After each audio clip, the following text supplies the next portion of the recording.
माना जाता है कि भगवान विष्णु जब चारों धामों पर बसे अपने धामों की यात्रा पर जाते हैं तो हिमालय की ऊंची चोटियों पर बने अपने धाम बद्रीनाथ में स्नान करते हैं। पश्चिम में गुजरात के द्वारिका में वस्त्र पहनते हैं। पुरी में भोजन करते हैं और दक्षिण में रामेश्वरम में विश्राम करते हैं। द्वापर के बाद भगवान कृष्ण पुरी में निवास करने लगे और बन गए जग के नाथ अर्थात जगन्नाथ।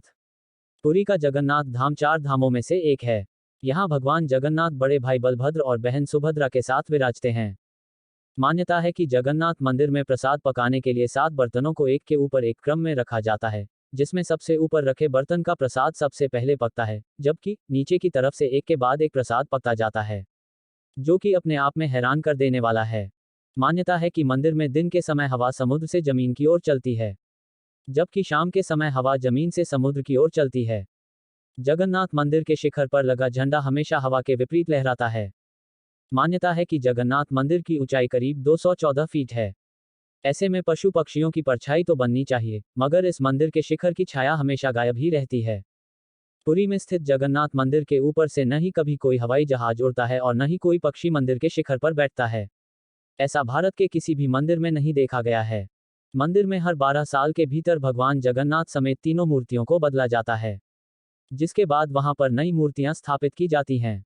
भगवान की मूर्तियों को बदलते समय शहर की बिजली को काट दिया जाता है। इसके साथ ही मंदिर के बाहर भारी सुरक्षा बलों को तैनात कर दिया जाता है। उस दौरान सिर्फ पुजारी को ही मंदिर में जाने की परमिशन होती है। हिंदुओं की प्राचीन और पवित्र 7 नगरियों में पुरी उड़ीसा राज्य के समुद्री तट पर बसा है। जगन्नाथ मंदिर विष्णु के 8वें अवतार श्री कृष्ण को समर्पित है।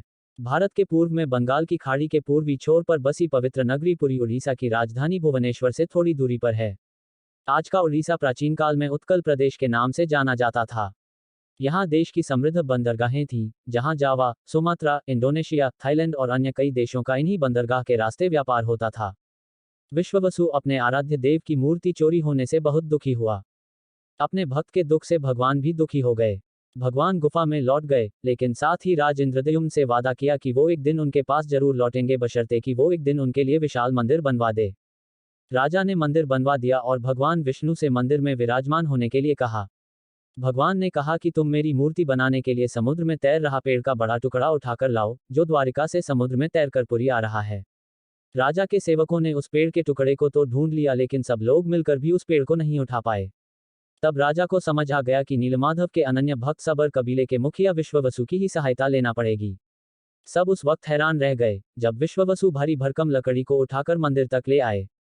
अब बारी थी लकड़ी से भगवान की मूर्ति गढ़ने की। राजा के कारीगरों ने लाख कोशिश कर ली, लेकिन कोई भी लकड़ी में एक छेनी तक भी नहीं लगा सका। तब तीनों लोक के कुशल कारीगर भगवान विश्वकर्मा एक बूढ़े व्यक्ति का रूप धरकर आए। उन्होंने राजा को कहा कि वे नीलमाधव की मूर्ति बना सकते हैं, लेकिन साथ ही उन्होंने अपनी शर्त भी रखी कि वे 21 दिन में मूर्ति बनाएंगे और अकेले में बनाएंगे। कोई उनको बनाते हुए नहीं देख सकता। उनकी शर्त मान ली गई। लोगों को आरी, छेनी, हथौड़ी की आवाजें आती रहीं। राजा इंद्रद्युम्न की रानी गुंडिचा अपने को रोक नहीं पाई। वह दरवाजे के पास गई तो उसे कोई आवाज सुनाई नहीं दी। वह घबरा गई। उसे लगा बूढ़ा कारीगर मर गया है। उसने राजा को इसकी सूचना दी। अंदर से कोई आवाज सुनाई नहीं दे रही थी तो राजा को भी ऐसा ही लगा। सभी शर्तों और चेतावनियों को दरकिनार करते हुए राजा ने कमरे का दरवाजा खोलने का आदेश दिया। जैसे ही कमरा खोला गया तो बूढ़ा व्यक्ति गायब था और उसमें 3 अधूरी मूर्तियां मिलीं। भगवान नीलमाधव और उनके भाई के छोटे छोटे हाथ बने थे, लेकिन उनकी टांगें नहीं, जबकि सुभद्रा के हाथ पांव बना ही नहीं गए थे। राजा ने इसे भगवान की इच्छा मानकर इन्हीं अधूरी मूर्तियों को स्थापित कर दिया। तब से लेकर आज तक तीनों भाई बहन इसी रूप में विद्यमान हैं। वर्तमान में जो मंदिर है वह 7वीं सदी में बनवाया था। हालांकि इस मंदिर का निर्माण ईसा पूर्व 2 में भी हुआ था। यहाँ स्थित मंदिर 3 बार टूट चुका है। 1174 ईस्वी में ओडिशा शासक अनंग भीमदेव ने इसका जीर्णोद्धार करवाया था। मुख्य मंदिर के आसपास लगभग 30 छोटे बड़े मंदिर स्थापित हैं।